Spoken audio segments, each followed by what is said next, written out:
باقاعد حیات ظاہری رہے۔ آپ کے شاگردان حضرت مولانا سردار احمد صاحب رحمۃ اللہ تعالیٰ کے داماد مولانا غلام مسعود صاحب شیخ الحدیث اس منصب پر فائز ہوئے تو پھر آپ کے شاگردان گرامی پھر وہاں جانے لگے۔ یہ جو سلسلہ تھا اس سے پتہ چلتا ہے کہ ان کے یہاں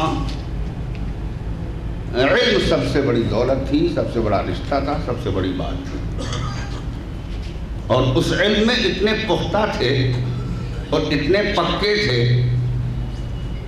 کہ اس کے اظہار میں کسی قسم کی کوئی حجاب اور شرمندگی کا مسئلہ نہیں تھا۔ انہوں نے وہاں دارالعلوم امجدیہ میں خطاب کرتے ہوئے فرمایا کہ مجھ جیسے عالم کا احسان ہے امت مسلمہ پر کہ عالم بن کر فرض کفایہ کا حق ادا کر کے باقی قوم کو گناہوں سے بچا لیا۔ یہ ان کی سوچ تھی۔ تقریر فرمائی تو چونکہ رنگ تھا منطقی فلسفیانہ،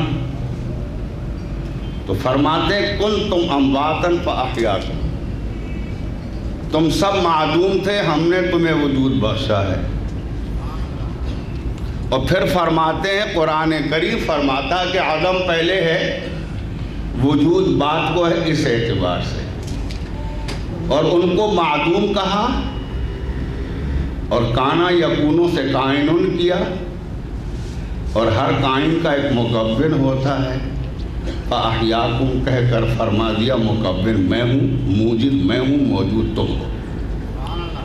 یہ وہ ایک منطقی و فلسفیانہ گفتگو کے ساتھ تشریح قرآن کریم کی آیت کی کہ عدم پہلے ہے کہ وجود پہلے ہے، اس مسئلے کو حضرت مولانا عطا محمد بندیالی صاحب نے 2 لفظوں میں دارالعلوم امجدیہ میں خطاب کے دوران۔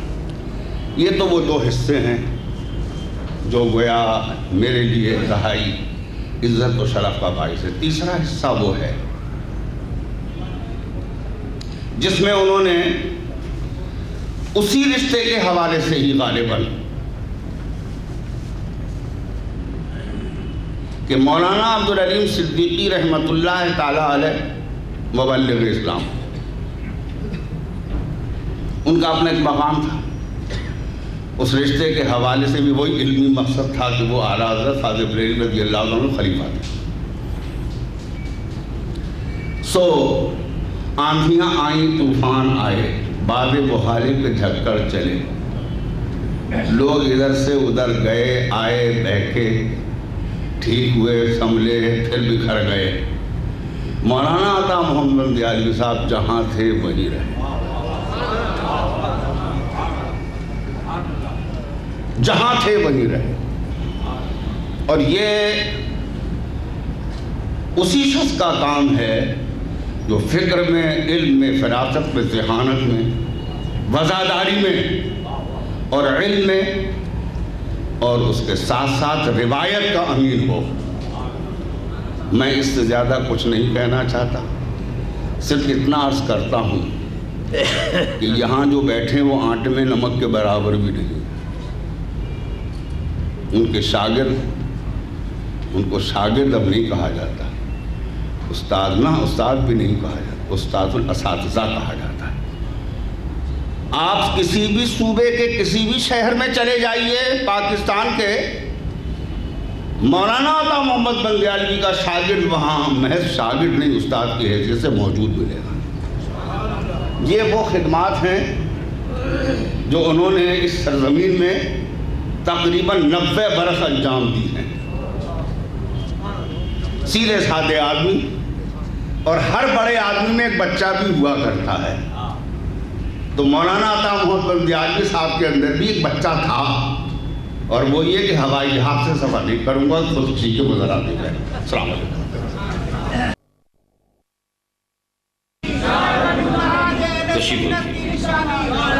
تشریف رکھیے، جزاکم اللہ۔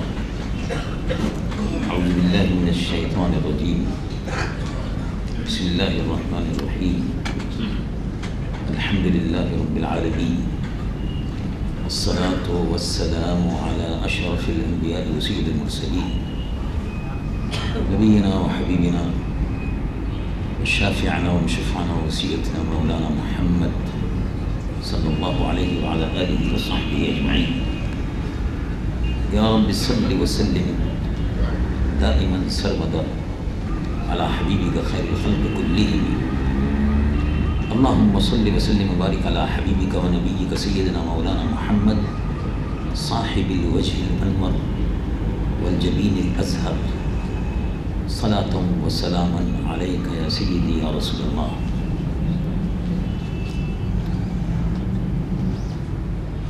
محترم مقتدر علماء کرام،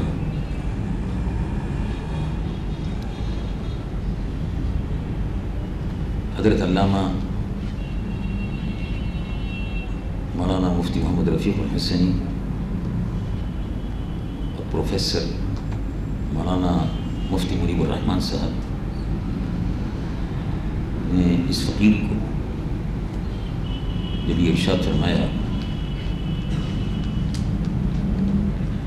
کہ اس جلسے میں حاضر ہونا ہے، اور اسی کے ساتھ ساتھ شیخ الحدیث و تفسیر حضرت مولانا علامہ غلام رسول سعیدی صاحب زیدہ مجدہم و فیوزہم نے بھی ارشاد فرمایا، ساتھ ہی انہوں نے یہ ارشاد فرمایا تھا کہ اس مجلس میں تمہیں حاضر بھی ہونا ہے اور کچھ کہنا بھی ہے. اور جلسے کے سلسلے میں حضرت علامہ ملک العلماء والمدرسین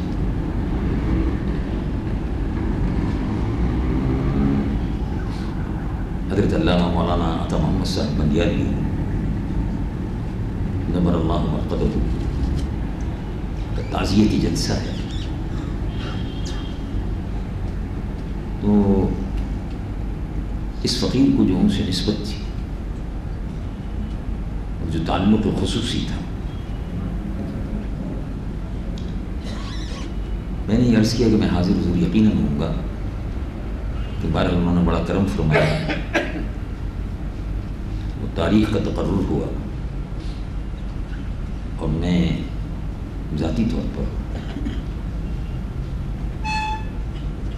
حضرت علامہ مولانا غلام رسول سعیدی صاحب کو، مولانا مفتی محمد رفیق الحسنی صاحب کو، پروفیسر مولانا منیب الرحمن صاحب کو، مبارک مسجد کے خطیب علامہ اقبال صاحب کو خصوصیت سے مبارکباد پیش کرتا ہوں کہ انہوں نے اس اجتماع کا اہتمام کیا اور ہم سب کو ایک چھت کے تلے جمع کر دیا تاکہ ہم ایک عالم بے بدل، عظیم المرتبت، محقق، مدقق، منطق اور فلسفے کے امام، حدیث اور تفسیر کے عظیم المرتبت استاد کو خراج تحسین پیش کر سکیں. میں نے مولانا سے، حضرت سے عرض کیا کہ آپ حضرت علامہ بنیالوی صاحب رحمۃ اللہ علیہ کے ارشد تلامذہ میں سے ہیں، آپ ہی کا فرمانا وہاں کافی ہو، اور دوسرے حضرت کے جو تلامذہ ہیں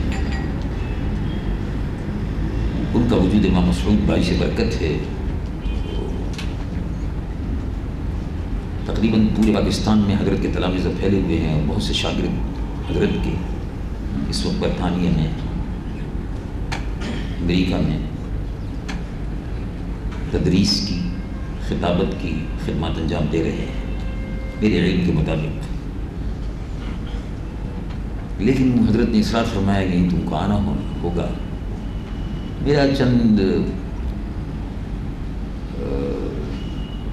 وجوہات سے اور اسباب سے کی وجہ سے خصوصی رابطہ حضرت سے تھا. متعدد مرتبہ حضرت سے ملاقاتیں رہیں اور آپ حضرات جو ہیں ان میں بہت سے حضرات کو کو حضرت سے شرف تلمذ حاصل رہا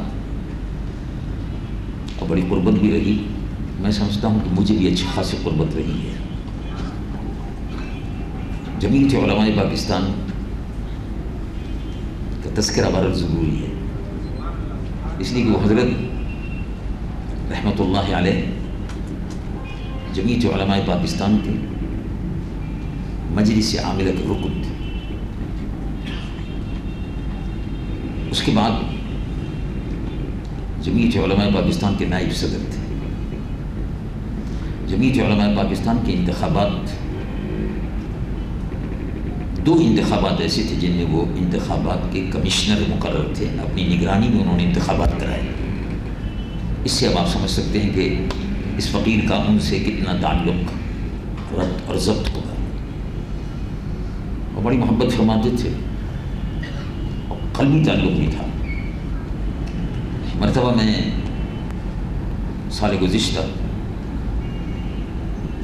جنگ میں دورے پر آیا ہوا تھا. جوہر آباد میں جلسہ تھا، نہیں سال گزشتہ نہیں، سال سے گزشتہ سے پیوست تھا.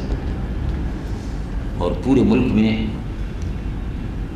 27 مئی کو جمعیت علماء پاکستان اور دلی یکجہتی کونسل کی جماعتوں نے قانون تحفظ ناموس رسالت کے سلسلے میں ہڑتال کی اپیل کی تھی. کراچی سے خیبر تک دورہ ہوا. جوہر آباد میں منڈی جو ہے وہیں پہ ہم نے جلسہ رکھا اور اس کے بعد پھر آگے جانا تھا. وہاں معلوم ہوا کسی دوست سے ملاقات ہوئی جمعیت کے ساتھی سے، تو انہوں نے کہا کہ علامہ صاحب بہت بیمار ہیں آج کل. تو میں نے کہا چلو بھائی حضرت کے مکان پر چلتے ہیں. صبح ہی ہم اٹھے، دوسری جگہ جانا تھا. جلسہ غالباً آگے کسی جگہ پر تھا، مجھے سب یاد نہیں ہے، سرگودت ہے کہاں تھا بہرحال. تو جلسوں کی بھی مصروفیات تھی. میں نے کہا کہ نہیں، حضرت کی خدمت میں ضرور حاضر ہونا ہے، طبیعت ناساز ہے، حاضری دینی چاہیے اور عیادت کا شرف حاصل کرنا چاہیے. وہاں خوشاب سے ہم چلے اور پہاڑی علاقے میں ادھر سے ادھر، ادھر سے ادھر، ادھر سے ادھر. میں تھا، لغاری صاحب تھے اور جمعیت کے دوسرے ساتھی تھے، شاہدہ سید اکرم شاہ صاحب، عزیزم سردار محمد لغاری صاحب وغیرہ وغیرہ. گاؤں میں جب گاڑیاں داخل نہیں پڑے، ایک مقام پہ ایسا بھی آیا، کچی سڑک تھی، وہ گاڑی میں پنکچر ہوا. بہرحال اس کو جلدی جلدی ٹھیک کیا، اس کے بعد پھر آگے چلے، بہرحال پہنچ گئے. مسجد تھی چھوٹی سی، وہاں جا کے ہم بیٹھے. گرمیوں کا زمانہ تھا، مئی کا مہینہ، آپ جانتے ہیں مئی کا مہینہ بڑی شدید گرمی ہوتی ہے. اور 27 مئی کی ہڑتال کے سلسلے میں کیونکہ دورہ تھا. بہرحال وہاں پہنچے، ایک طالب علم بیٹھے ہوئے کتاب پڑھ رہے تھے، پہچان گئے. پوچھا احمد نورانی؟ میں نے کہا جی ہاں احمد نورانی. حضرت تشریف رکھتے ہیں؟ کہ ہاں آرام فرما رہے ہیں، لیٹے ہوئے ہیں، طبیعت ناساز ہے. تو میں نے کہا خبر کر دیں، اگر طبیعت کچھ بہتر ہو، جاگ رہے ہوں تو ہم حاضر ہو جائیں گے، اگر آرام فرما رہے ہوں تو آپ اطلاع کر لیجیے گا، اس کے بعد ہم چلے جائیں گے. وہ جلدی سے گئے، دروازے پر انہوں نے دستک دی تو حضرت کے صاحبزادے فتح الحسن صاحب تشریف لائے. کہا ابا جی بہت خوش ہوئے. میں نے ان کو بتایا آپ کا انتظار کر رہے ہیں، بس ابھی میں آپ کو لے چلتا ہوں. ہم مسجد میں بیٹھے رہے آرام سے، پانی وغیرہ پیا، اس کے بعد اندر گئے.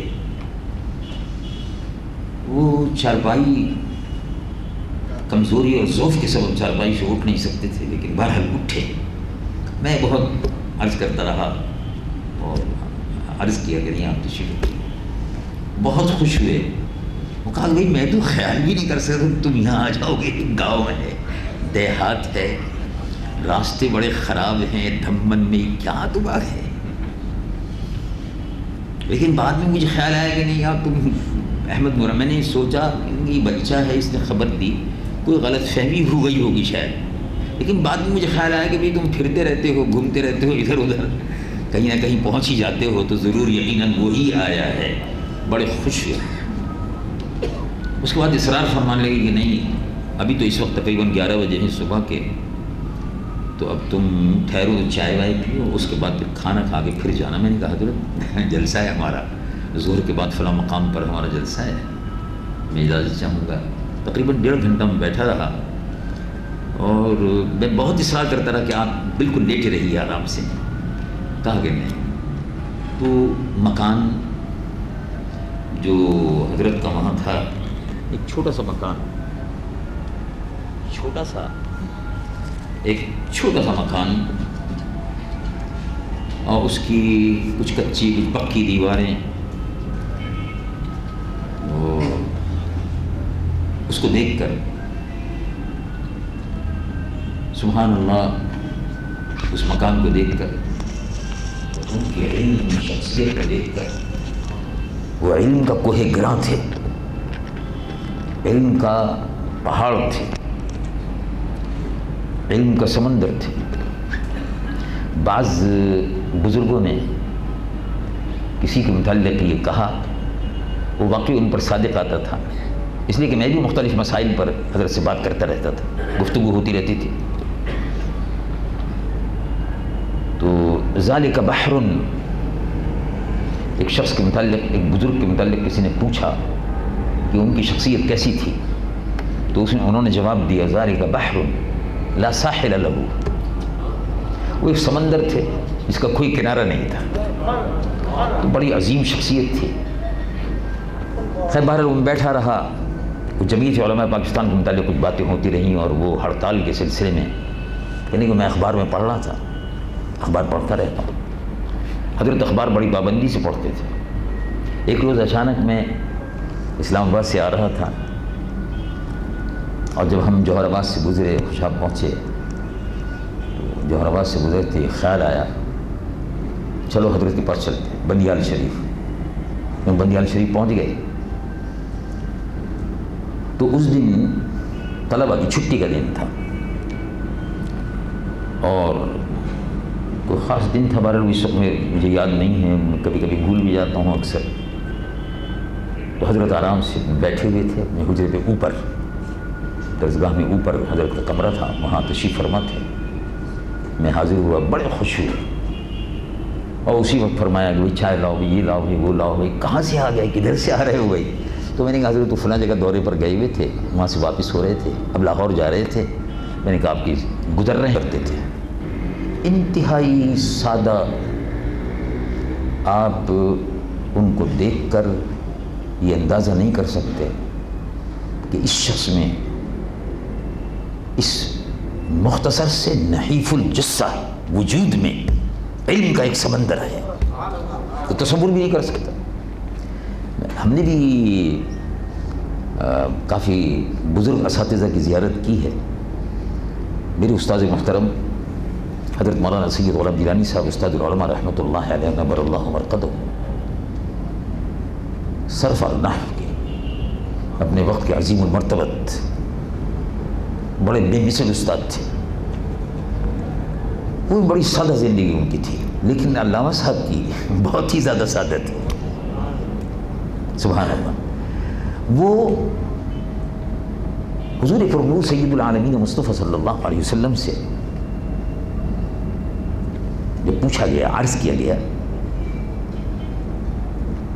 کہا کہ اللہ کے نیک بندوں کی پہچان کیا ہے؟ اذا رؤوا ذکر اللہ، اللہ کے نیک بندوں کی پہچان یہ ہے کہ جب ان کو دیکھو تو ان کو دیکھ کر خدا یاد آ جائے۔ ان کو دیکھ کر خدا بھی یاد آتا تھا، اور خدا کے محبوب مصطفیٰ بھی یاد آتے تھے، اور ان کے محبوبین صحابہ بھی یاد آتے تھے۔ اہل صحابہ اس یاد تازہ ہو جاتی تھی، جو سادگی اور تصنع سے پاک، تواضع، علم کا اتنے عظیم المرتبت کوہ گراں جو شخص ہو، علم کے خزانوں کو جس نے اپنے نحیف وجود میں سمویا ہوا ہو، اور وہ اتنی سادگی اور وقار سے رہے۔ بہرحال وہ ہم اس مکان میں جس طرح سے دیہات کے مکان ہوتے ہیں اس میں بیٹھے، چائے وغیرہ کی خاطر مدارات ہوتی رہی، حضرت نے بڑا تکلف فرمایا. پھر اس کے بعد خاص طور سے فرمایا میں نے دیکھا ایک کتاب رکھی ہوئی ہے. تو میں نے کہا حضرت کوئی کتاب ہے؟ کہنے لگے جی ہاں بس کتاب ہے، مطالعہ کرتا رہتا ہوں. اور یہ بچہ جو ہے میرا کبھی ذرا طبیعت ٹھیک ہو جاتی ہے تو اس کو بیٹے کو پڑھاتا رہتا ہوں، صاحبزادے کو. اور وہ ایک شاگرد جو ابھی آپ کو یہاں لایا تھا اندر، جو ابھی پھر رہا ہے اور آپ کے لیے چائے بنوا کے لا رہا ہے، اس کو بھی پڑھاتا رہتا ہوں. لیکن جب طبیعت کبھی مزمحل ہو جاتی ہے، کمزوری بہت ہو جاتی ہے، اسے لیٹا رہتا ہوں لیکن کتاب کا مطالعہ کرتا رہتا ہوں.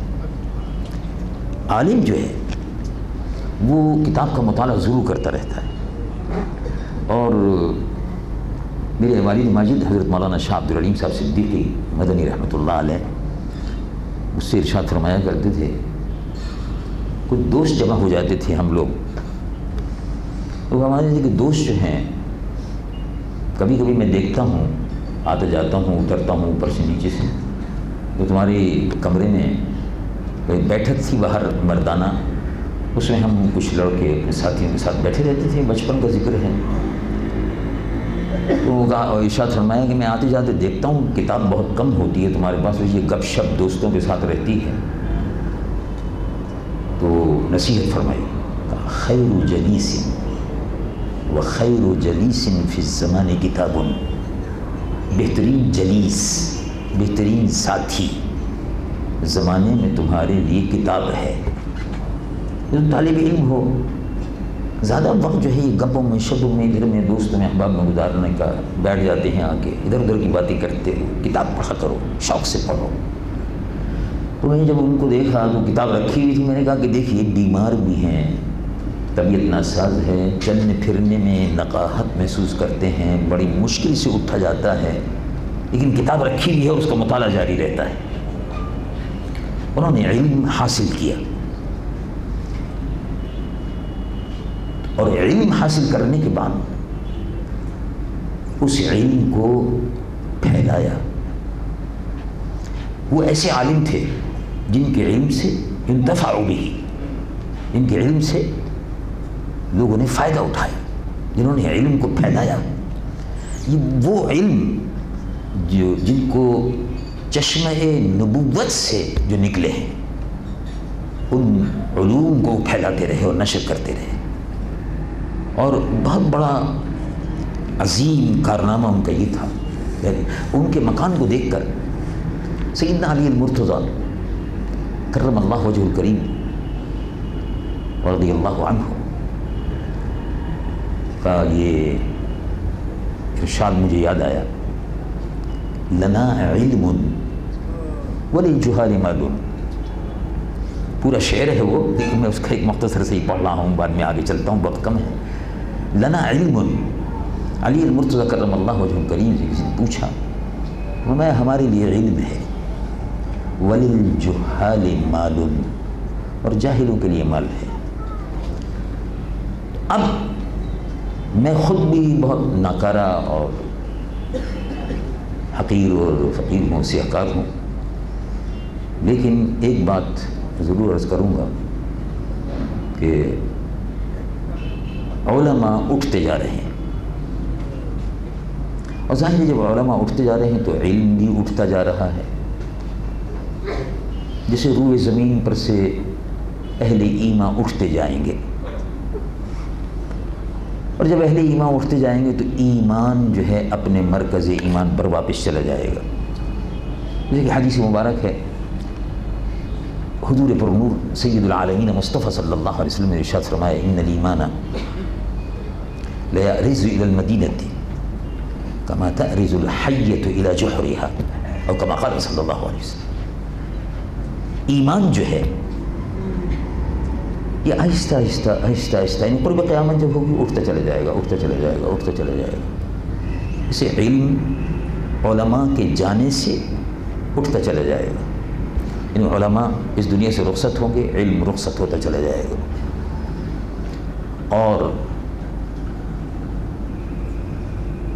جاہل، علم سے بے بہرا، تفسیر و حدیث سے نابلد وہ لوگ جو ہیں ان کے ہاتھ میں قیادت آ جائے گی. سیدنا ابو ہریرہ رضی اللہ عنہ وارضہ نے ارشاد فرمایا کہ میرے آقا حضور پرنور سید العالمین مصطفیٰ صلی اللہ علیہ وسلم سے جب عرض کیا امارات الساعہ اور علامات الساعہ، علامات قیامت کے سلسلے میں، تو ارشاد فرمایا سیاتی علی الناس زمان، لوگوں کے لیے ایک ایسا وقت آئے گا تم قیامت کی علامت پوچھتے ہو، قیامت کی علامت کیا ہے؟ تو ایک وقت آئے گا اتخذوا رؤوسا جہالا، جاہلوں کو سربراہ بنا لیں گے. چنانچہ ہو بھی یہی رہا ہے. کسی سے آپ کہیں کہ وہ فلاں کام کرنا ہے، نہیں وہ تو مولانا صاحب ہیں، مولوی صاحب کی بس کا نہیں ہے، وہ فلاں جو چودھری صاحب ہیں ان کے سپرد کر دو، وہ ٹھیک کر دیں گے اس معاملے میں. علماء جو ہیں ان کے نزدیک وہ نااہل ہیں، ان میں کوئی صلاحیت نہیں ہے. اور کالجوں سے یونیورسٹیوں سے جو پڑھ کر جاہل نکل رہے ہیں، یہ جاہل ہیں. کالج اور یونیورسٹی سے پڑھ کر اس وقت جو نکل رہے ہیں وہ جاہل ہیں، علم سے بے بہرا ہیں. یونیورسٹیوں کو اگر آپ دیکھیں جا کر،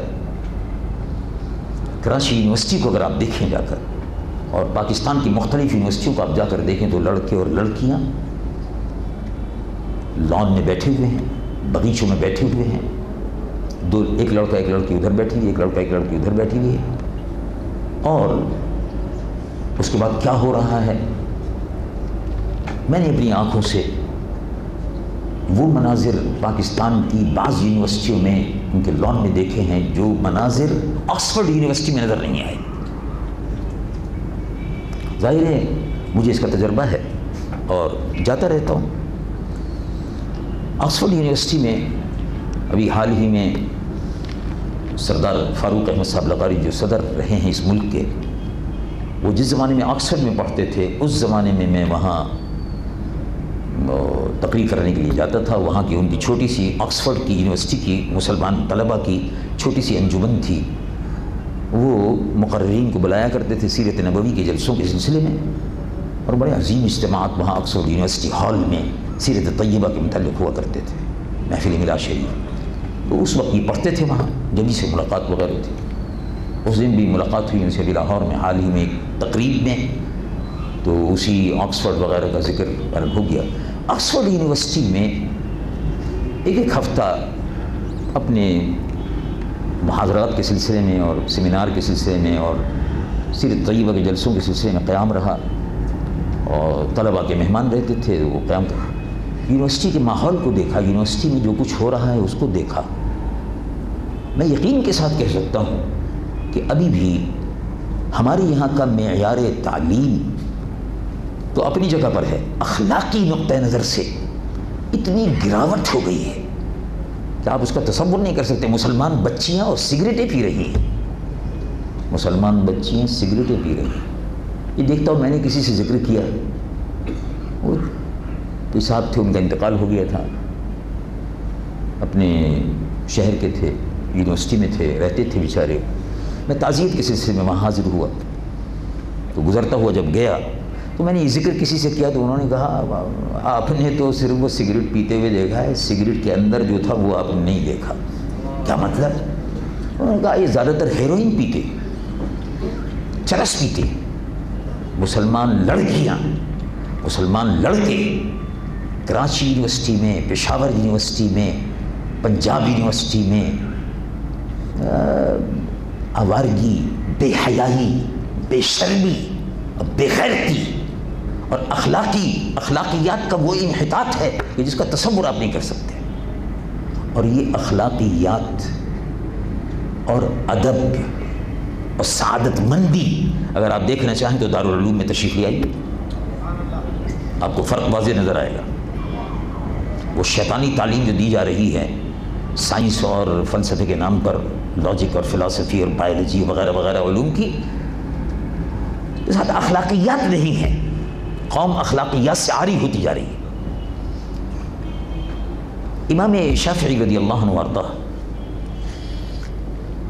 نے اپنے استاذ محترم، یہ اخلاقیات آپ کو اگر ملتی ہے تو مدارس دینیہ میں، علوم اسلامیہ کی درسگاہوں میں، دارالعلوم میں یہ آپ کو ملے گی۔ دارالعلوم مجددیہ نعیمیہ کو آپ دیکھیں، دارالعلوم نعیمیہ کو دیکھیں آپ، دارالعلوم امجدیہ کو دیکھیں آپ، دارالعلوم انوار القرآن کو دیکھیں آپ، وہاں جا کے طلبہ کو دیکھیں آپ، ان کے رہن سہن کو دیکھیں آپ، اور اس کے بعد پھر آپ جا کے کراچی یونیورسٹی کو دیکھیں تو آپ کو معلوم ہوگا کہ شیطان کے مجسمے چلتے پھرتے نظر آ رہے ہیں۔ عورتیں، لڑکیاں جس بے حیائی اور بے حجابانہ طور پر سگریٹیں پی رہی ہیں، لڑکوں کے ساتھ مذاق کر رہی ہیں، کونوں میں بیٹھی ہوئی ہیں، 2 لڑکے ادھر ہیں، 1 لڑکی ادھر ہے، 2 4 ادھر ہیں، تو آپ کو فرق خود بخود واضح ہو جائے گا۔ دینی اسلامی علوم کے جو مراکز ہیں، ان کی سب سے بڑی جو خوبی ہے وہ یہ ہے کہ تعلیم کے ساتھ ساتھ اخلاقیات، روحانیات، اخلاق اور روحانیت، اس کی اعلیٰ اسلامی قدریں آپ کو دارالعلوم میں نظر آئیں گی۔ بہت غنیمت ہے پھر بھی۔ تو امام شافعی رضی اللہ عنہ وارضاہ نے اپنے استاذ محترم سے کہا، شکوت الی وکیع سوء حفظی، میں نے اپنے استاذ محترم سے، بچپن کا زمانہ تھا، استاذ محترم سے کہا کہ میرا حافظہ بھی گزرا تھوڑا، کبھی کبھی میں سمجھتا ہوں کمزور ہے، سنتا ہوں بات کو تو یاد نہیں رہتی۔ فاوصانی، شکوت الی وکیع سوء حفظی فاوصانی الی ترک المعاصی، میں نے اپنے استاذ محترم سے جب کہا تو انہوں نے ارشاد فرمایا کہ ہمیشہ اللہ کی نافرمانی سے پرہیز کرنا، معصیت سے، یعنی حرام کا ارتکاب نہ کرنا۔ اس لیے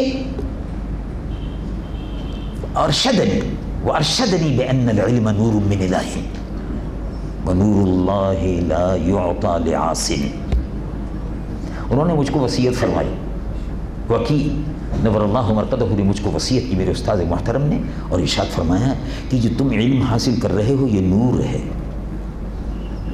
یعنی جب قرآن کی تفسیر تم پڑھ رہے ہو تو انوار الہی کا نزول ہو رہا ہے، جب تم حدیث پڑھتے ہو تو انوار محمدی کا نزول ہوتا ہے۔ وارشدنی بأن العلم نور من الہ ونور اللہ لا یعطى لعاص، اور یہ اللہ کا نور جو ہے یہ نافرمانوں کو نہیں دیا جاتا۔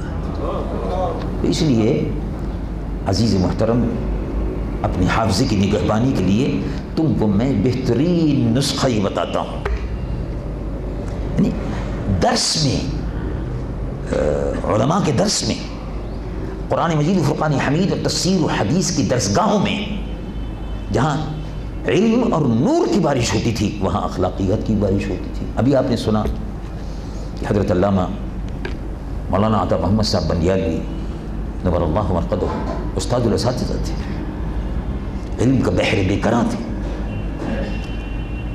اور اسی کے ساتھ ساتھ آپ نے ملاحظہ فرمایا کہ وہ تہجد کی نماز بھی پڑھتے تھے، تہجد وبالاسحار هم یستغفرون، اور اسی کے ساتھ ساتھ آپ نے ملاحظہ فرمایا کہ وہ صبح سے شام تک، رات تک علم کی تدریس میں مصروف رہتے تھے۔ یہی خوبی میرے ایک عزیز ساتھی جو میرے ساتھ ہی پڑھتے تھے میرٹھ میں، وہ یہاں موجود ہیں، اب تو وہ بھی کافی معمر ہو گئے، ہم دونوں ساتھ، وہ بھی اب بوڑھے ہو گئے، میں بھی وقت گزار رہے ہیں ہم دونوں اپنا، تو وہ اکثر ذکر ہوتا ہے۔ تو میرے استاذ محترم حضرت مولانا سید العلماء حضرت مولانا سید غلام جیلانی صاحب نور اللہ مرقدہ رحمۃ اللہ علیہ رحمۃ واسعہ، وہ اب امطر اللہ علیہ شعبی و رحمتہ و رضوانہ، وہ بھی صبح سے لے کر رات تک مصروف رہتے تھے۔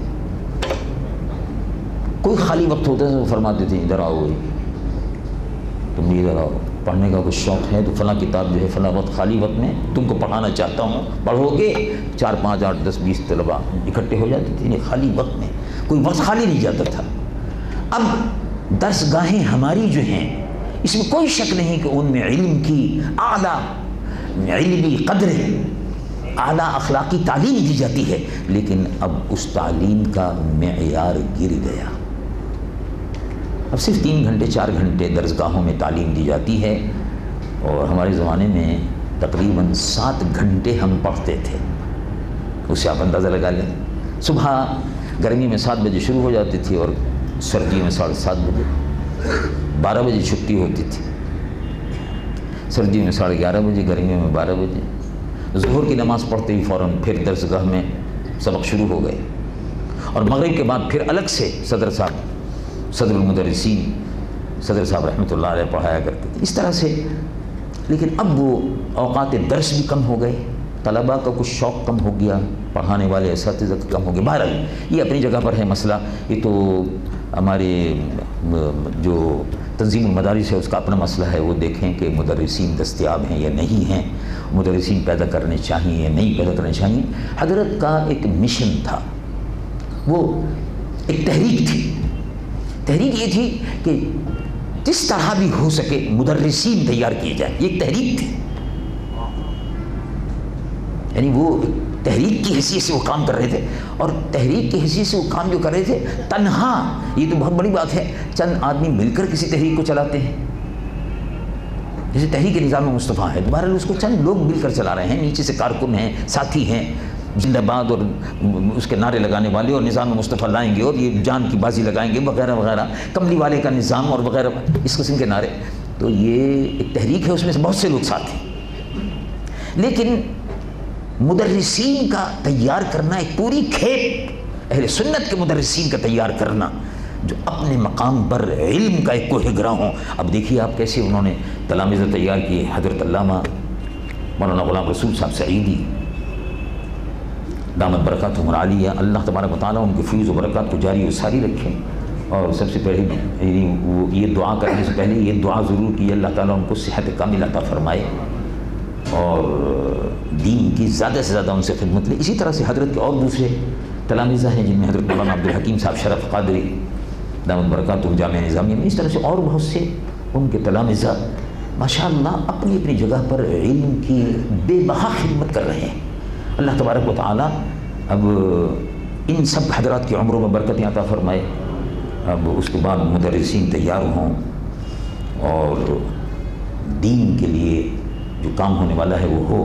حضرت علامہ عطا محمد صاحب بنگالی کے ساتھ فقیر کا، کیونکہ جمعیت علماء پاکستان میں وہ تھے، وہ جمعیت علماء پاکستان میں ساتھ رہے۔ اب یہ الگ بات ہے کہ بہت سے لوگ جو ہیں اصل میں ان کے تلامذہ بھی تھے، لیکن بہرحال سیاسی اختلاف اپنی جگہ پر ہوتا ہے، ہر ایک کی اپنی اپنی سوچ ہوتی ہے، کوئی ایسی بات قابل مذمت نہیں ہے، یہ قابل مذمت نہیں ہے۔ استاد محترم کا اپنا ایک موقف ہے، شاگرد کا اپنا ایک موقف ہے، اور ہم لوگ تو جس قبیلے سے تعلق رکھتے ہیں نا، وہ قبیلہ حنفیہ، اس میں تو حضرت سید الائمۃ سراج الامہ امام اعظم ابو حنیفہ نور اللہ مرقدہ، تو ان استاد اور شاگرد میں بڑا فرق تھا۔ استاد محترم جو تھے امام اعظم ابو حنیفہ کو خدمت میں پیش کی گئی، قاضی بن جاؤ، قاضی القضات، چیف جسٹس، تو حضرت نے انکار فرما دیا اور قید میں رہے۔ اور جیسا کہ کہا جاتا ہے بادشاہ نے، لوگ خلیفہ کہتے ہیں تو بادشاہ تھے وہ اصل میں، خواہ کو زبردستی خلیفہ کا لاحقہ لگا کہ خلافت کو بھی بدنام کیا لوگوں نے۔ زیادہ تر عیاش حکمران تھے، ان میں اللہ کے 1-2 بندے بیچارے نکل آتے تھے ایسی، لیکن بہرحال ملوکیت تھی۔ اور حدیث مبارک جو ہے اس میں بھی کیونکہ ارشاد فرمایا بعدہا، وہ 30 سال گزرنے کے بعد وہ ملوکیت آئی گئی تھی، بہرحال وہ ملوکیت تھی، وہ خلافت تو ختم ہو گئی، ثم بعدہا ملوکیت۔ تو وہ سید الائمہ سراج الامہ امام اعظم ابو حنیفہ رضی اللہ عنہ وارضاہ سے بادشاہ نے کہا کہ آپ چیف جسٹس بن جائیے، میں پیشکش کرتا ہوں آپ نے ارشاد فرمایا میں تو اس کا اہل نہیں ہوں۔ اچھا آپ جھوٹ بولتے ہیں، آپ تو اہل ہیں، کیونکہ اگر میں جھوٹ بولتا ہوں تو پھر میں قاضی بننے کا اہل نہیں ہوں۔ یہ آپ نے جب کہا کہ آپ جھوٹ بول رہے ہیں تو میں تو اہل نہیں ہوں، آپ نے اس منصب کے لینے سے انکار کر دیا۔ کچھ یہی اتفاق سے میرے ساتھ بھی پیش آیا مسئلہ۔ مجھ سے سال گزشتہ وزیر اعظم صاحب نے یاد فرمایا، باتیں ہو رہی تھیں، انہوں نے یاد فرمایا، میں نے کہا میں حاضر ہو جاؤں۔ خیر ملاقات ہوئی تو انہوں نے فرمایا میں چاہتا ہوں کہ یہ اسلامی نظریاتی کونسل جو ہے اس کے آپ چیئرمین ہو جائیں، اس کی چیئرمین شپ آپ قبول کر لیں۔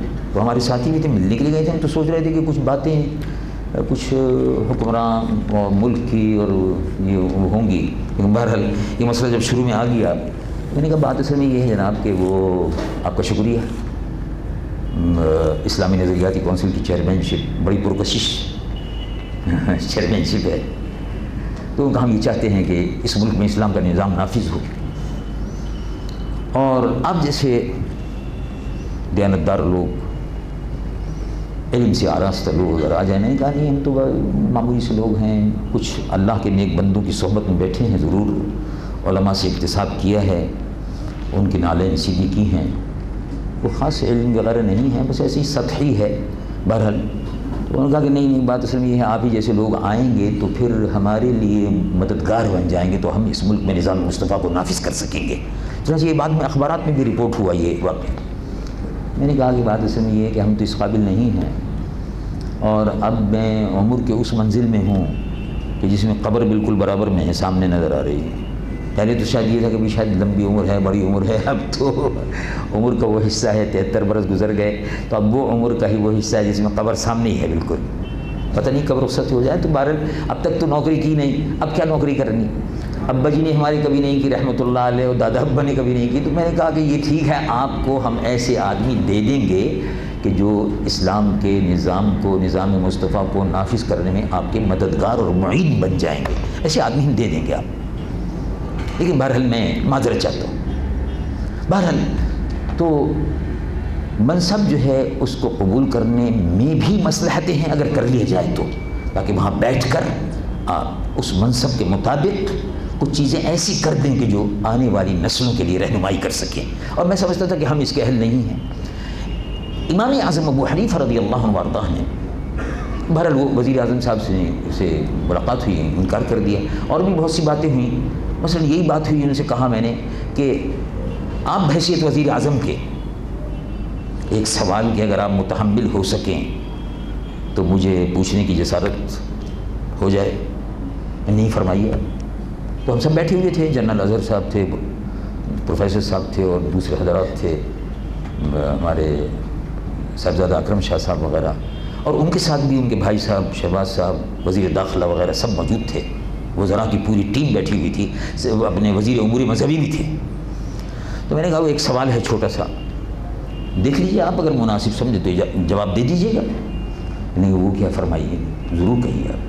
میں نے کہا وہ سوال مختصر سا یہ ہے کہ یہ جو آج کل ٹی وی پر، ٹیلی ویژن پر مسلمان لڑکیاں ناچ رہی ہیں، لڑکے ناچ رہے ہیں، گا رہے ہیں، ناچ رہے ہیں، ٹھمکے لگا رہے ہیں، اور لڑکیاں بالکل مسلمانوں کی لڑکیاں ٹیلی ویژن میں بالکل ایسا معلوم ہوتا ہے جیسے کنجریوں کی اولادیں ناچ رہی ہیں، طوائف ہے۔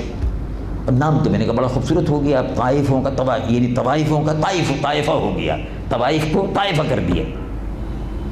تو میں نے کہا کہ بہرحال یہ یہودی، ہندو، عیسائی لڑکیاں تو اس طرح سے ناچتی ہیں، ٹیلی ویژن لندن کا ہم دیکھتے ہیں تو وہ یہ اسی قسم کا ہوتا ہے، لیکن یہاں بھی یہی ہو رہا ہے، بے حیائی، فحاشی اور یعنی ٹیلی ویژن کے ذریعے سے پھیل رہی ہے، یہ کنجر خانہ بنا ہوا ہے۔ تو میں آپ سے سوال یہ کرنا چاہتا تھا کہ آپ اپنی اہلیہ محترمہ اور اپنی بٹیا صاحبہ کے ساتھ اس ٹیلی ویژن کے جو آج کل آ رہا ہے اور پیپلز پارٹی سے آپ کو ورثے میں ملا ہے، اور ابھی 10 مہینے آپ کو اقتدار میں آئے ہوئے ہیں، ابھی تک اس میں کوئی تبدیلی نہیں آئی بلکہ اضافہ ہو رہا ہے، تو کیا اس ٹیلی ویژن کو آپ اپنی اہلیہ محترمہ اور بٹیا کے ساتھ بیٹھ کر دیکھ سکتے ہیں؟ تو میں نے کہا آپ اگر مناسب سمجھیں تو جواب دے دیجیے، اگر آپ مناسب نہ سمجھیں تو رہنے دیجیے، میں پھر آگے بڑھتا ہوں۔ انہوں نے کہا مولانا واقعہ یہ ہے کہ میں اپنی اہلیہ اور بیٹی کے ساتھ اس ٹیلی ویژن کے جو پروگرام ہیں ان کو نہیں دیکھ سکتا۔ تو میں نے کہا محترم وزیر اعظم پھر یہ اس قوم کو کیوں دکھائے جا رہے ہیں، اس کی اخلاقیات کو کیوں رسوا کیا جا رہا ہے؟ ہم تو اعلیٰ اخلاقی اور روحانی قدروں کی حامل قوم ہیں، یہی ہمارا طرۂ امتیاز ہے۔ یورپ آج ہمارے مد مقابل اس لیے کھڑا ہوا ہے کہ اس کی اپنی اخلاقی قدریں جو ہیں، کلنٹن نے جو کچھ بھی کیا، جنسی بے راہ روی کے جو پورا سال چلا ہے، تو اخلاقی بے راہ روی، تو دنیا کی لیڈرشپ کا دعویٰ کرنے والے اور نیو ورلڈ آرڈر دینے والے اخلاقیات سے محروم ہیں۔ ان کی جو رسوائی ہوئی ہے وہ آپ نے دیکھی، لیکن وہ سمجھتے ہیں کہ ہمارے پاس اخلاقی قدریں ختم ہو گئیں، روحانی اقدار ہمارے پاس نہیں، اخلاقی قدریں ہمارے پاس نہیں۔ اگر کسی قوم کے پاس اخلاقی قدریں ہیں اور روحانی قدریں ہیں تو وہ مسلمان ہیں، علماء مصطفیٰ صلی اللہ علیہ وسلم ہیں۔ تو اسی لیے وہ مقابلہ ہو رہا ہے، خطرناک ہم اسی لیے ہیں، ورنہ تو ظاہر ہے ہمارے پاس کیا ہے، سامان حرب اور ضرب جو ان کے پاس ہے وہ ہمارے پاس اس کا عشیر بھی نہیں ہے۔ ان کے پاس 100 ہیں تو ہمارے پاس آدھا ہے، 99.5 ان کے پاس ہے۔ بہرحال تو میں عرض کر رہا تھا کہ بات بہت آگے چلی گئی، مختصر کرتا ہوں کہ اللہ تبارک و تعالی جل جلالہ وعم نوالہ نے حضرت مولانا رحمۃ اللہ علیہ کو بڑی سیاسی بصیرت عطا فرمائی تھی۔ مجلس عاملہ میں جب جمعیت علماء پاکستان کی مجلس عاملہ کے اجلاس ہوتے تھے تو مکمل سیاسی بحث ہوتی تھی، اور اس بحث میں وہ بھرپور طریقے سے حصہ لیتے تھے، جیسے طلباء کو وہ منطق کا، فلسفے کا، حدیث کا اور تفسیر کا درس دیتے تھے، اسی طرح سے ان کی علمی موشگافیاں یہ نہیں تھا کہ وہ بیٹھے ہوئے دیکھتے رہیں شکلوں کو اور کوشش کریں کہ بھئی یہ سیاسی مسئلہ ہے، سمجھوں کہ نہ سمجھوں، اور اخبارات تو اب پڑھتے ہی نہیں لوگ باگ۔ اور ماشاءاللہ ہمارے یہاں تو اب خود ساختہ بہت سے مشائخ عظام بھی ہیں جو اپنے آپ کو بہت ہی مقدس اور بزرگ سمجھتے ہیں، تو بڑے فخر سے کہہ دیتے ہیں کہ ہم تو اخبار بھی نہیں پڑھتے، سبحان اللہ، ہم تو ریڈیو بھی نہیں سنتے، ہم تو خبریں بھی نہیں سنتے۔ یعنی وہ اپنے آپ کو دنیا سے لا تعلق بتانا چاہتے ہیں، اپنا تقدس بگھارنے کے لیے۔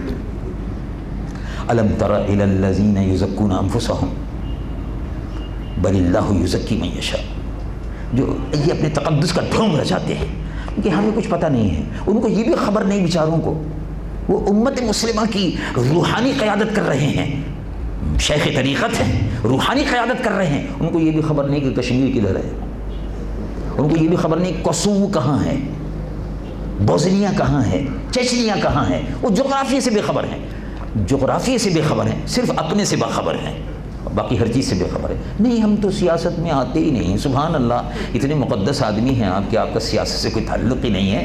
نہیں ویسے ماشاءاللہ ویسے ہر کام ہو رہا ہے، اور جہاں ان کو خطرہ محسوس ہوتا ہے وہاں وہ کہہ دیتے ہیں کہ نہیں یہ تو سیاسی کام ہے، ہمارا اس سے کوئی تعلق نہیں۔ آپ کو حیرت ہوگی سن کر کہ ہم نے دیکھا کہ بہت سے علماء اور مشائخ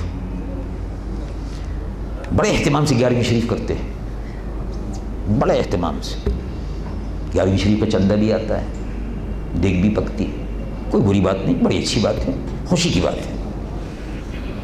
اب دیکھیے 11ویں شریف کے نام پر لاکھوں روپیہ نہیں 25,000 40,000 ہر مہینے خرچ ہو رہا ہے، سال کا حساب لگائے تو لاکھوں روپے ہوتا ہے۔ یہی ایک علمی درسگاہ میں بھی تبدیل کیا جا سکتا تھا۔ ہماری خانقاہیں جو ہیں وہ تو علم کا مرکز تھی ایک زمانے میں، یہیں سے علماء اور مشائخ تیار ہو کر باہر جاتے تھے اور تبلیغ ہوتی تھی۔ تو ان سے جب یہی 11ویں شریف والے، اس کے کھانے والے اور کھلانے والے، اور وہ خانقاہ میں جو محدود طبقہ ہے وہ باقی نہیں، باقی تو ماشاءاللہ سب الحمدللہ مجاہد لوگ ہیں، تو وہ جب ان سے کہا گیا کہ حضرت وہ بغداد شریف پر بڑی زبردست بمباری ہو رہی ہے، اس سلسلے میں جلوس نکلنا چاہیے، احتجاج بھی ہونا چاہیے۔ ہاں نہیں بس وہ آپ کر رہے ہیں، ٹھیک ہے، یہ سن 91 کی بات ہے، اس زمانے میں عراق پر جنگ ہو رہی تھی، بمباری ہو رہی تھی، مسلمانوں کا قتل عام ہو رہا تھا۔ انہوں نے کہا کہ یہ احمد نورانی یہ سیاسی مسئلہ ہے، آپ سیاسی لوگ آپ جانو، مطلب یہ ہے یعنی 11ویں والے پیر کے نام پر کھانا آپ کھاتے رہیں، اور مطلب آپ سمجھ لیجیے بہرحال۔ تو میں نے کہا ٹھیک ہے، میں نے کہا آپ دعا فرماتے رہیے، اللہ آپ دعا میں مصروف رہیے۔ ڈھونگ رچایا ہوا ہے لوگوں نے، نام نہاد پیروں نے، جاہل، علم سے بے خبر اور بے بہرا، انہوں نے اسلام کو محدود کر دیا۔ ابھی علامہ صاحب فرما رہے تھے کہ دین بہت آسان ہے۔ علامہ بنیالوی صاحب رحمۃ اللہ علیہ نے فرمایا حدیث مبارک بھی ہے، حضور پرنور سید العالمین مصطفیٰ صلی اللہ علیہ وسلم نے ارشاد فرمایا الدین یسر، دین آسان ہے، بشروا ولا تنفروا یسروا ولا تعسروا، او کما قال صلی اللہ علیہ وسلم، بشارتیں دو لوگوں کو، خوشخبریاں سنو، ولا تعسروا، تنگی مت کرو۔ چھوٹے چھوٹے مسائل پر اب ہم چھٹیوں نے آپس میں لڑنا جھگڑنا شروع کر دیا، چھوٹے چھوٹے مسائل۔ ایک آدمی مسجد میں کھڑا نہیں ہوا، حی علی الصلاۃ پر یا حی علی الفلاح پر یا قد قامت الصلاۃ پر، تینوں میں سے کسی ایک پہ کھڑے ہوتے ہیں ہم لوگ۔ تو یہیں ہمارے پڑوس میں مسجد ہے، میں بھی نماز میں شامل تھا، تو وہ صاحب جو تھے وہ کھڑے ہو گئے، ہم تو بیٹھے ہوئے تھے پیچھے کی صف میں، سامنے دیکھ رہے تھے، انہوں نے اس کا وہ جو کھڑا ہوا اس کا کرتا پکڑ کے کھینچ لیا، بیٹھا۔ اب آپ خیال فرمائیے ظاہر ہے رد عمل اس کا کیا ہوگا۔ اس نے فوراً ہی چھڑا کے کہا کہ اچھا نماز ختم ہو جائے تم کو دیکھتا ہوں، ابھی باہر چلنا۔ نماز ختم ہوتے ہی انہوں نے آپس میں تکرار شروع کی، میں کھڑا ہوا، جب انہوں نے مجھے دیکھا، میں پیچھے تھا، پچھلی صف میں تھا، دیکھا، میں نے کہا کہ نہیں۔ اس سے بھی میں نے کہا کہ بھائی کیا قصہ ہے، میں نے کہا اگر کھڑا ہوا نہیں کھڑا ہوا آپ کو جھگڑا کرنے کی کیا ضرورت ہے، مسجد میں آیا ہے، نمازی ہے بیچارہ، اہل سنت و جماعت ہے، آپ کی مسجد میں آیا، ابھی درود شریف بڑی محبت سے پڑھ رہا تھا، اب کھڑا ہو گیا نہیں کھڑا ہوا، آپ کا کیا ہے اس سے، وہ ہے کون سا علم، وہ قرآن شریف میں آیا ہے، حدیث شریف میں، چلو ٹھیک ہے، کھڑا ہوتا ہے ٹھیک ہے، نہیں کھڑا ہوتا نہ صحیح، کوئی بات نہیں، بعد میں آپ محبت سے بتا دیجیے کہ سنت مستحبہ ہے، اگر آپ کھڑے ہو جائیں تو ثواب ہے۔ اور فقہا نے اس کو کراہت لکھا ہے کہ اذان اقامت کھڑے ہو کر نہ سننی چاہیے، ٹھیک ہے، محبت سے آپ سمجھا رہے تھے، یہ کسی کا وہ کرتا کھینچنا، اور کسی نے اگر ٹائی باندھی بھی تو اس کا گردن پکڑ کے کھینچنا ہے، یہ حرام ہے۔ عربی آپ کون ہوتے ہیں، حرام کے ٹھیکیدار ہیں، تو دکانیں بند کروائیے، جہاں شراب بک رہی ہے، جو مندر جہاں بتوں کی پوجا ہو رہی ہے اس کو توڑوائیے، جو جہاں جوئے کھیلے جا رہے ہیں، سٹے ہو رہے ہیں، وہاں جا کے بند کرائیے۔ لیکن چھوٹی چھوٹی باتوں پر اہل سنت و جماعت کا آپس میں معمولی باتوں پر، اب بعض لوگ جن کو یہ تمیز نہیں ہے کہ وہ یہ بتا سکیں کہ صحیح مسلم کیا ہے، وہ تنقید کرتے ہیں شارح مسلم پر۔ آپ نے غور فرمایا صحیح مسلم کیا ہے، ان کو یہ معلوم نہیں، اور شارح مسلم پر تنقید کر رہے ہیں۔ میں نے ان سے پوچھا کہ صحیح مسلم کیا ہے، کتاب ہے کوئی، میں نے کہا نہیں، آپ کی نظر سے شاید نہ گزری ہو، صحیح مسلم کا مطلب ہے صحیح مسلمان۔ ہاں یہ تو بات سمجھ میں آ گئی میری، آپ نے صحیح فرمایا کہ ٹھیک ہے چلو صحیح مسلمان ہو جاؤ، اس کے بعد شارح مسلم پر تنقید کرنا، ابھی صحیح مسلمان ہو جاؤ پہلے۔ بہرحال چھوٹی چھوٹی باتوں پر اختلافات کی نوعیت کو بڑھانا، اور برداشت کا مادہ ختم ہو گیا۔ حضرت علامہ رحمۃ اللہ علیہ بڑی زبردست سیاسی بصیرت تھی۔ اب یہ الگ بات ہے کہ ان کے تلامذہ میں سے کسی نے ان سے اختلاف کیا ہو، تو امام اعظم ابو حنیفہ نے قاضی القضات چیف جسٹس، بہت بڑی سلطنت تھی عباسی، انکار کر دیا، لیکن آپ کے شاگرد تھے، بڑے منظور نظر تھے، قاضی ابو یوسف چیف جسٹس ہو گئے۔ ظاہر ہے اگر وہ چیف جسٹس نہ ہوتے تو میرے خیال میں کتاب الخراج بھی نہ لکھ پاتے، لیکن کتاب چیف جسٹس بننے سے کم از کم یہ فائدہ ہوا کہ کتاب الخراج بھی منظر عام پر آ گئی، جس میں تمام امور سلطنت، ہدایت، موعظت، نصیحت، اور بادشاہ کو قدم قدم پر حضرت سیدنا ابو یوسف نور اللہ برکتہ اس کو ٹوکتے رہتے تھے۔ بہرحال یہ تو الگ مسئلہ ہے، اور اپنا وہ ہے موقف، اس میں ایسی کوئی بات نہیں ہے۔ حضرت علامہ رحمۃ اللہ علیہ جمعیت علماء پاکستان میں تھے، جمعیت علماء پاکستان میں رہے، اس کی تحریک نظام مصطفیٰ میں ساتھ رہے، اور الحمدللہ زندگی کے آخری سانس تک وہ اسی جماعت سے نظام مصطفیٰ کی جد و جہد سے وابستہ رہے۔ اللہ تبارک و تعالیٰ ان کے قبر شریف پر رحمت و رضوان کی بارش فرمائے۔ امطر اللہ شعابی برحمتہ و رضوانہ علی قبرہ، وآخر دعوانا الحمدللہ رب العالمین۔ شکریہ، معاف کیجیے گا، میں نے زیادہ وقت لے لیا، میں نے زیادہ وقت لے لیا، معاف کیجیے گا، میں نے زیادہ وقت لے لیا۔ الفاظ تشکر ادا کرتے ہیں اور اس کے بعد صلاۃ السلام ہوگا اور اس کے بعد ہمارے پیر صاحب انشاءاللہ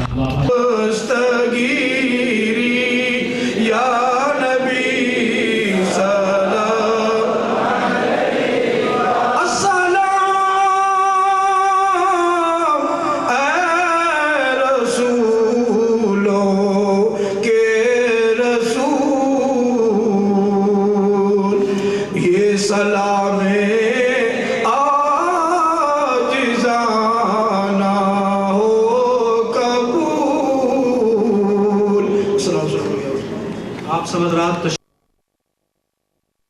حبیبنا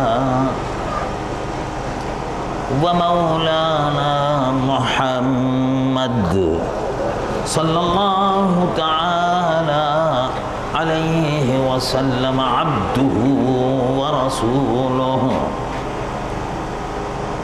الذي أرسل إلى الخلق كافة بشيرا ونذيرا وداعيا إلى الله بإذنه وسراجا منيرا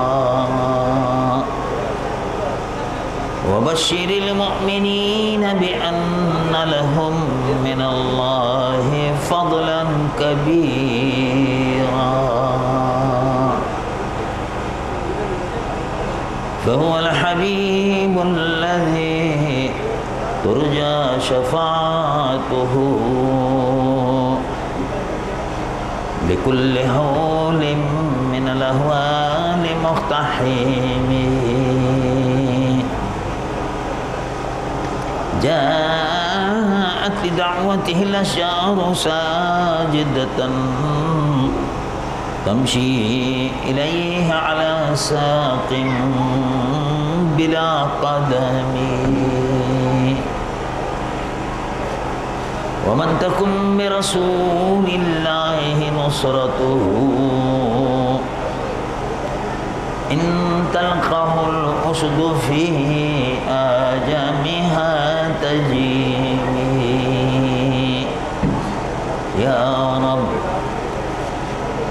يا رب صل وسلم دائما أبدا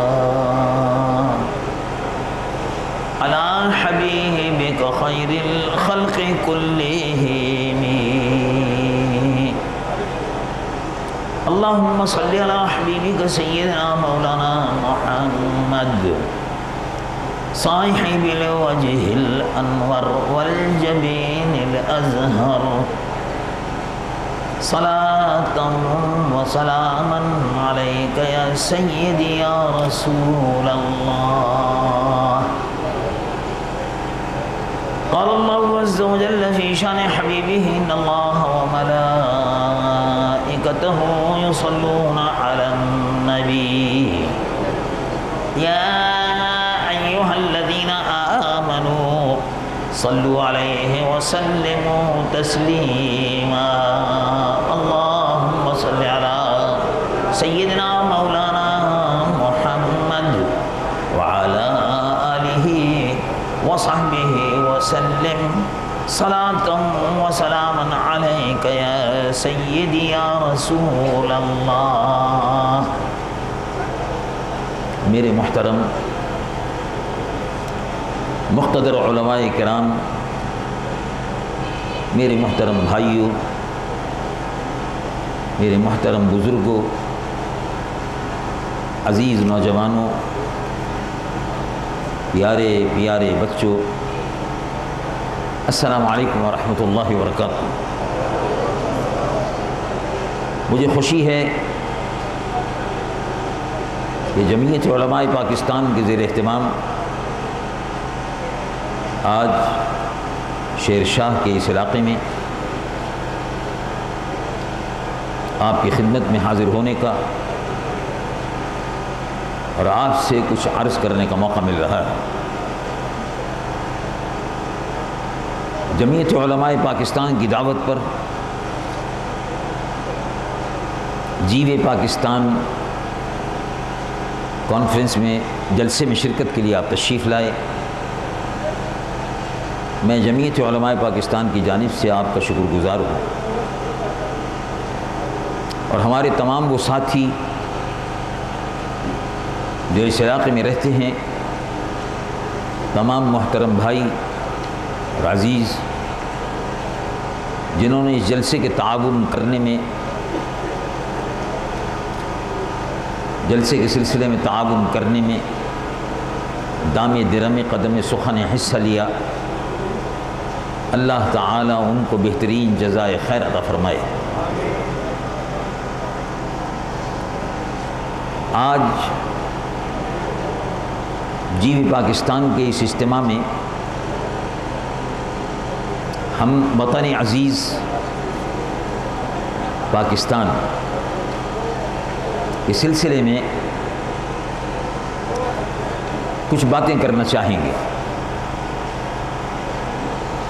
وطن عزیز پاکستان اس وقت